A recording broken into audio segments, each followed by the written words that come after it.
Hello, hello, and welcome to the second half of season 5. I can't believe that we're already halfway through the year. My name is Debbie Heiser. I help entrepreneurs make a lot of money doing what they love without sacrificing what's important to them. I feel an urgency to help people let go of past messaging so that they can lead a lit up life. And with that, I want to again welcome you. Thanks for listening. Enjoy the show. Straight from the corners of my mind is where I find my sanity. It's a place, another land, another time. Hey there, I wanted to pop in really quick before you listen to this week's episode and tell you about 2 quick, exciting opportunities that I have going on. I have a few openings as a private client, and also coming up on Thursday, October 26th through Saturday, October 28th in beautiful Sandpoint, I am holding a women's business retreat. You can find that out on the website under programs, retreats to find out more, and also book a consult for a private client. Hope to see you. Hello, hello, and welcome to another episode of Lead Your Life with Debbie Heiser. I have a guest, Praveena, I'm going to mispronounce that last name, Rajendra. Yes. Did I get that Yes, correctly? You Okay. pronounced it correctly.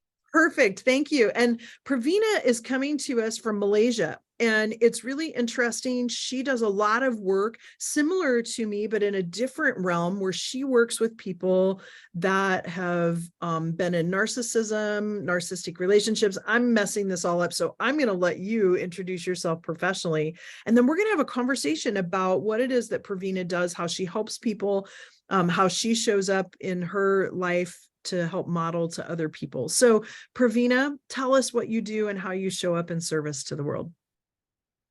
Hi, Debbie. Thank you for this opportunity. Hello, everyone. My name is Praveena. I'm a certified mental health and awareness practitioner.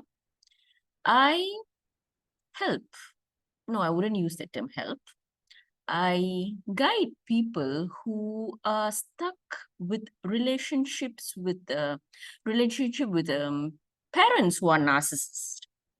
So I help adult children of narcissistic parents to heal their childhood trauma, to find their path, to let go of things and live an empowered life.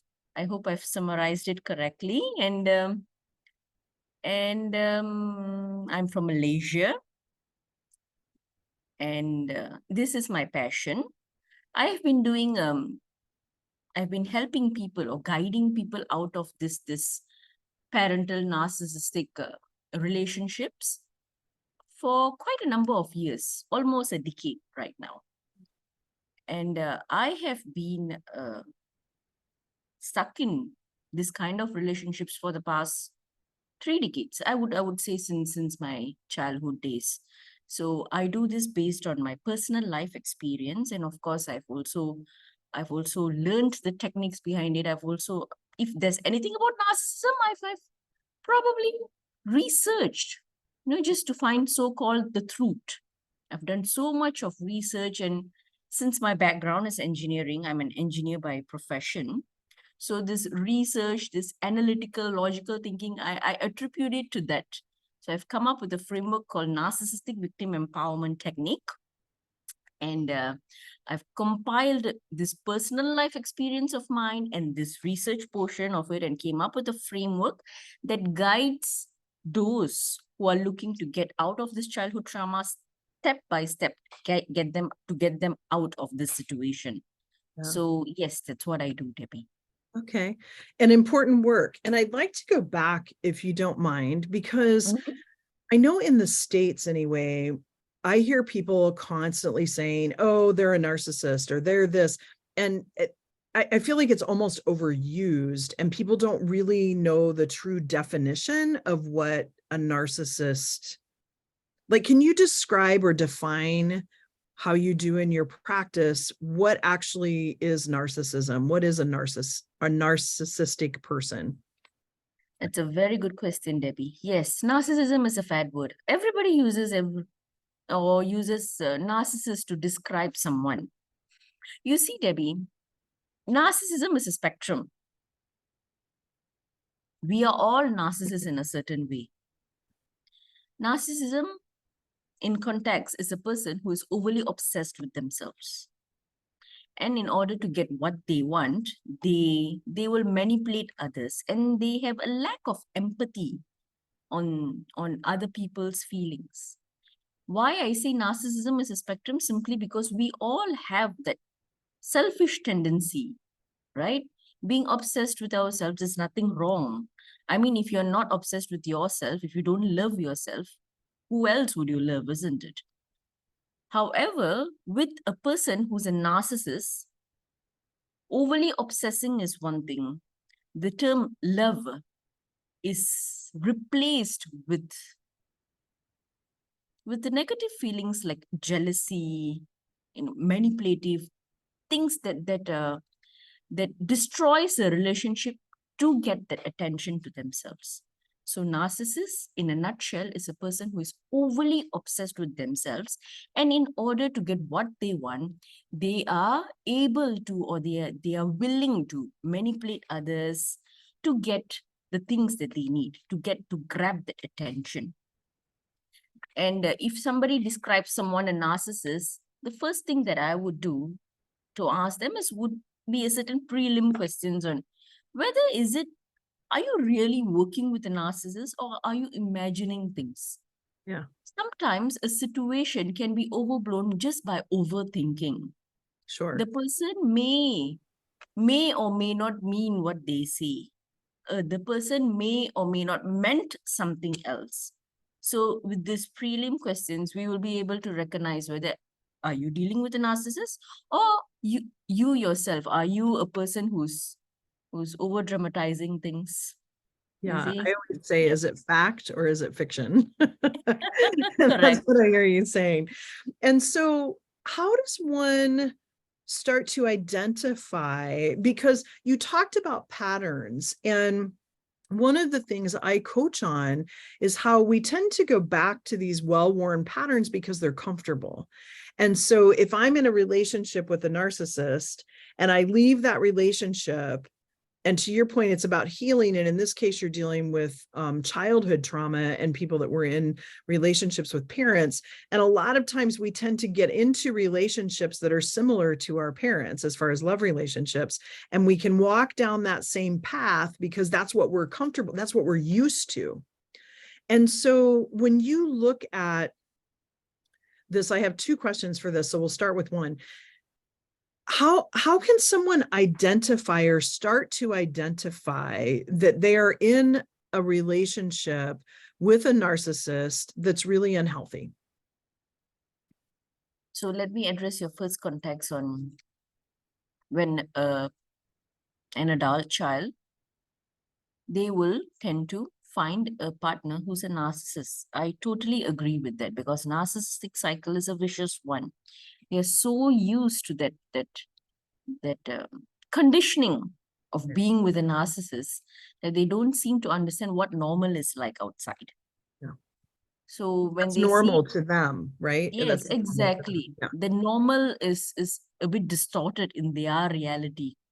So they will tend to latch on to another person who is a narcissist, something like a replica of their mom or dad.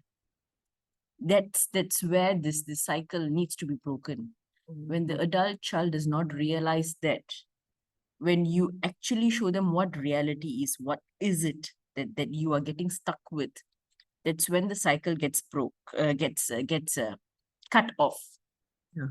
So now, how do we realize that you're with a narcissistic person in that sense? Very simple, subtle things. In a conversation, will a person be able to listen to what you are saying, or will they always put their thoughts first, disregarding your opinion or suggestions or your feelings? In a conversation, it's always a one-way conversation. This is a very, very fundamental, subtle thing where a person can actually realize it. You may not want to have a conversation with that person. It's just tolerating it. See, that's one sign.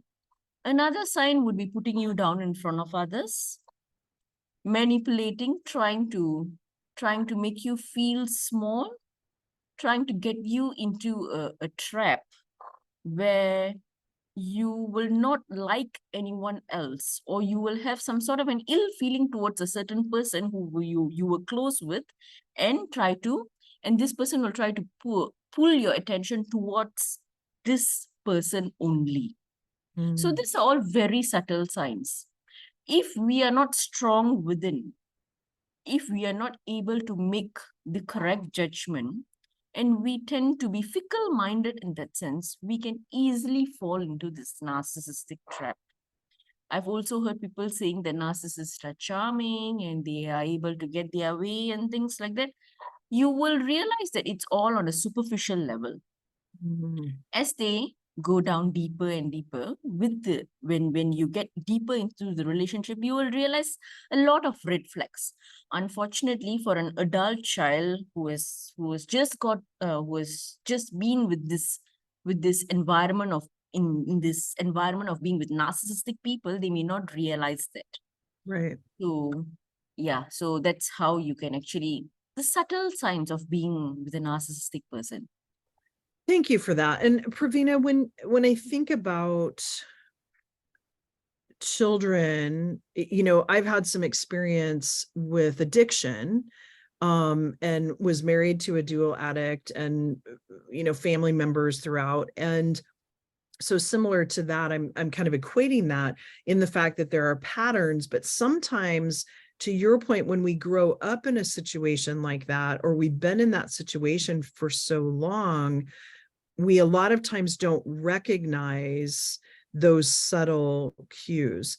When you have people come work with you, I'm assuming you may call them clients, come see you, and they're working with you, do you see some, like, I know you have your framework and I want you to talk a little bit about that here in a minute, but when they come see you, do you tend to see themes across the board? Meaning, when I have clients come see me, I know that we all have stories around money based on how we were brought up. We all have stories about time.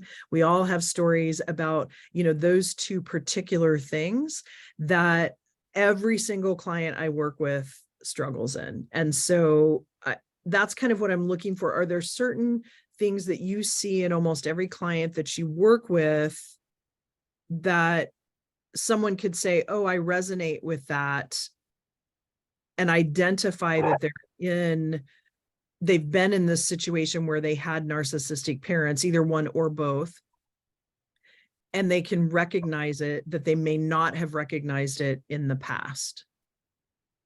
Okay. But before that, is my background noisy, Debbie? Can you No, hear it's my... okay. I heard a dog, but it's okay. That's part All of right. life. Yeah. Yeah. So they tend to do this whenever I have an interview. It's something that it automatically does. We have to disturb mommy when she's busy, Yes. kind of a Yes. thing. I'm so sorry about that. No worries. Okay. So the pattern across. First and foremost, people who come to me, Debbie, they will have to be ready to be analyzed. Why they come and seek for help is simply because I would coin this term, enough is enough. There's always a nagging feeling that something is not right, but you can't identify what exactly is not right. People will try to dive into the narcissistic mind to see whether they are okay or not. I've been there and I've done that. The same thing I would see with when I see my client, I see a replica of myself every time. So when I see that, I get to resonate with that particular thing. What is the pattern? The pattern is mental fatigue. Mental fatigue contributes to physical fatigue. The problem with being in a narcissistic environment is your brain gets tired. I wouldn't say the mind, it actually affects the brain. When your daily life revolves around how are you going to please the narcissist, when it feels that you're treading on eggshells, people come and tell me that they don't know what to say anymore. They don't know how to behave anymore. They don't know who is right and who is wrong. Everything seems revolving around the words of a narcissist, that they can't even seem to identify their reality. Whether is this true? Is this not true? Am I saying it correctly? Doubting yourself. trying to analyze each and every word that you say, whether it's correct or not. Those kind of things actually contributes to mental fatigue. So this is the pattern that I see. I don't know what am I doing. Is it right or wrong? So that's the first thing that they will come when they come to me. They will say that they just don't know how to handle the situation. That is the the pattern that I see across most of my clients. Almost all of them come with this statement. They just don't know what to do. Yeah. So that is the pattern that I notice. Yep. Yeah, thank you for sharing that, because I resonate a little bit with that, in the fact that you don't know what to do. You feel like the rules are changing all of the time. You do feel like you're walking on eggshells. You don't know if you're going to get the person that's really nice, or the person that's charming, or the person that is raging, all of those different things. So I resonate with what you're saying. Now, earlier you mentioned that you have a framework that you've developed. Can you describe that a little bit, and how you help people? So this framework is called Narcissistic Victim Empowerment Technique. So I use the term victim because unless you realize that you are out of the situation, so sometimes people think that they are survivors. They like to coin this term, I'm a survivor, I'm a thriver, and I think that's a little bit of over dramatizing things. Calling yourself victim will not make you feel down or low in any point. In fact, accepting that fact and trying to work on it, once you realize it, then you come out and you coin yourself a hero or heroine or whatever. So right now, the term is Narcissistic Victim Empowerment Technique, because I help the victims trying to try to find their way out of the situation. It starts with understanding, acceptance, and empathy. So I will just introduce the prelim to this particular framework. UAE, I call it UAE, like United Arab Emirates. So it's understanding, acceptance, empathy. Yeah. First and foremost, to understand the situation is to understand that you're actually stuck with a narcissist. My journey to empowerment started with a very, very fundamental thing. Coming across the term narcissist. I have never come across the term narcissist until the age of 30. So that's how stuck I was in that sense. Yeah. I was narcissist. What is this? I don't know. Then when I started reading about it, and everything starts clicking in place. Oh my God, this is what I'm dealing with. That is the you part. Acceptance. Then you will start. It is a process. You will start reminiscing the past.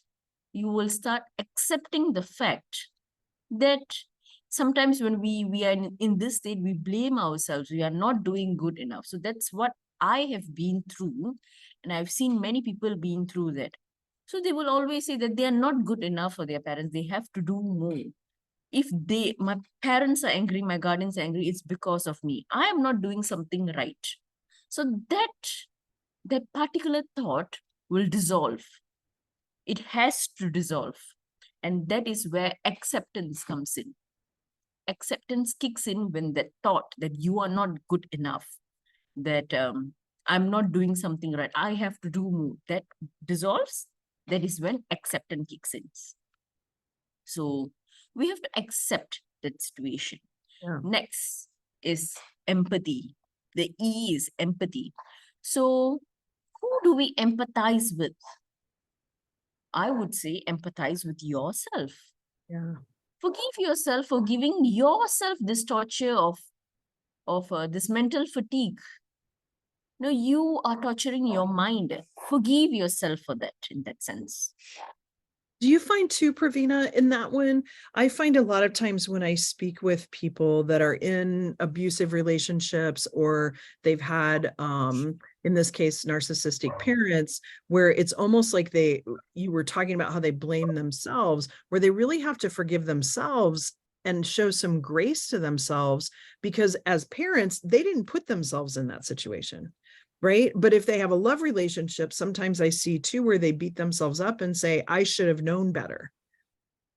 When in fact, it's a slippery slope. And so I hear you say too, that it's really important to give yourself empathy and some grace, and not be really tough on yourself for having been in this situation. Can you please rephrase the question, Debbie? Sorry, I lost you somewhere in between. So, Yeah, no, and it wasn't really, I guess, a question, just more of a statement. It sounds like you run into that too, where people are really tough on themselves. understood. Yes. And a lot of times they have to forgive themselves, even though there may not be something really to forgive, but they have to go in and forgive themselves, which is part of that empathy that I heard you say. So keep sharing your framework there. Sorry. Okay. So, actually, when you say even it's not their fault in that sense, it's actually no one's fault. Why do you need to forgive yourself? Is simply, it's not a fault thing. It is just to give your mind a break, to give your thoughts a break. You have put in all these thoughts, all this sin by saying that it's my fault, it's my fault, it's my fault. That thought, when it dissolves, and when it dissolves, you actually say to yourself, I will not do this anymore to myself. And that's where the forgiveness part comes in. Because simply because we are given this one body, this organs, this, this brain and heart and things like that. When we give ourselves this sort of a mental fatigue, it affects the whole system. So this is the part, that healing part that I'm talking about. When you forgive yourself, you give your brain a break. It's like, okay, I can take a deep breath and it's fine. It is more for the system. You will realize that if you do not give this break to yourself, you probably would have gone through this much of a trauma where it also exhibits physically. When there's something wrong with your body is trying to tell you something. And it's like the mind-body connection thing. Have you heard of such a term? When the mind is not right, even the body gives you that sensation, like severe migraines, sleep disorders, eating disorders. All this comes with that. That's where the forgiveness part comes in. When you forgive yourself, it's like taking a deep breath and letting it go. So that's why I say empathize with yourself. And when you're able to do that, and when you radiate that let go thing, you are no more rigid. That's when you're able to look out and forgive the others who have done whatever they have done is something they may or may not have realized. You see, like when you say the parents may or may not, they don't want to be a narcissist and things like that. There's actually something else that I would like to address on that part.